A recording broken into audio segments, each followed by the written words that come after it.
ज्ञान वो इन्वेस्टमेंट है जिसका डिविडेंड यानी मुनाफा जीवन के अंत तक मिलता रहता है। मैं ऐसा मानता हूं कि एक सामान्य जिंदगी जीने के लिए इंसान को रोटी कपड़ा और मकान के अलावा अगर किसी चीज की सबसे ज्यादा जरूरत होती है तो वो है शिक्षा, एजुकेशन।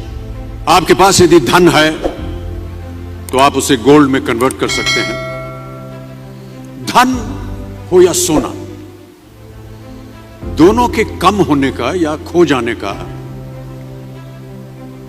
डर हो सकता है, पर यही धन को अगर हम नॉलेज में कन्वर्ट करते हैं तो वो कभी कम नहीं होगा और ना ही उसकी चोरी हो सकती है। देखिए, जीवन में मुझे बहुत सी बातों ने प्रभावित किया है। मेरे ये अनुभव सुनने में शायद साधारण लगे, पर इनमें छिपा सार असाधारण है, अनमोल है। यदि मैं आपसे पूछूं कि सबसे शक्तिशाली व्यक्ति कौन है, सबसे शक्तिशाली व्यक्ति कौन है, तो कोई कहेगा कि जिसके पास पावर है, वेपन्स हैं, शस्त्र है, धन है, किसी देश का राजा या किसी सल्तनत का वारिस है।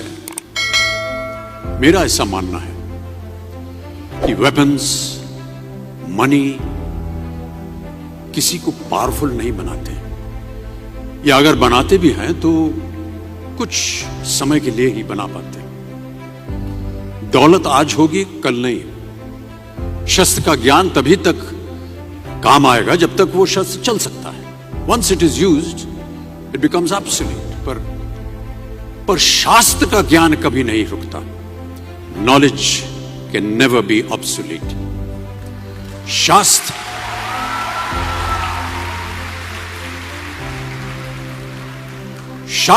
ज्ञान शस्त्र ज्ञान से ज्यादा असरदार, प्रभावशाली और शक्तिशाली होता है।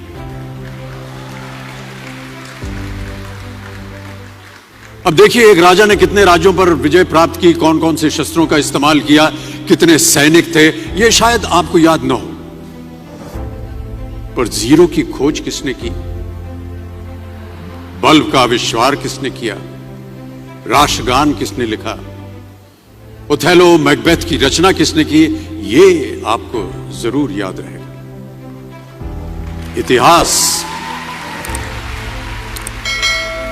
इतिहास गवाह है कि एक राजा अपनी शक्ति के बल पर केवल वहीं तक पूजा जाता है जहां तक उसका साम्राज्य फैला होता है। वो केवल अपनी प्रजा का प्रिय होता है। पर अपने ज्ञान की कीर्ति फैलाने वाले Albert Einstein, William Shakespeare, Rabindranath Tagore सिर्फ अपनी जन्मभूमि में ही नहीं बल्कि पूरे विश्व में पूजे जाते हैं। संपूर्ण मानव जाति के लिए वो प्रेरणा स्रोत बनते हैं। ज्ञान का धनी व्यक्ति हमेशा ही सम्मान और आदर योग्य होता है, क्योंकि ज्ञान वो कवच है, वो शील्ड है जो आपके जीवन में आने वाली कठिनाइयों से आपकी रक्षा करेगा। फिर किसी भी शस्त्र की आपको आवश्यकता नहीं होगी। दो चीजें इंसान यदि अपने जीवन में एक बार सीख लेता है तो वो उसे कभी भूलता नहीं। एक है तैरना, स्विमिंग, दूसरा है साइकिल चलाना। सालों बाद भी अगर आप इन क्रियाओं को करेंगे तो कभी भी इस बात की चिंता नहीं होगी कि आपको स्विमिंग करना या साइकिल चलाना याद है कि नहीं। You will confidently do it.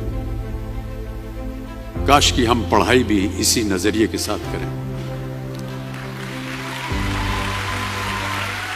that when you will chase knowledge, numbers will always follow. देखिए, महाभारत में जब गुरु द्रोणाचार्य ने एकलव्य को अपना शिष्य मानने से और अपने गुरुकुल में लाने से इनकार कर दिया था, तो एकलव्य ने क्या किया, अपने गुरु की प्रतिमा, एक मूर्ति बनाई और केवल उस मूर्ति से प्रेरणा लेकर ही धनुर्विद्या सीखने में वही सफलता प्राप्त की जो बाकी योद्धाओं को द्रोणाचार्य के गुरुकुल में रहकर हुई। उस प्रतिमा के रूप में एकलव्य को हमेशा अपने गुरु के पास रहने का एहसास था। और जब गुरु साथ में हो तो सफलता हासिल करने से आपको कोई भी नहीं रोक सकता है।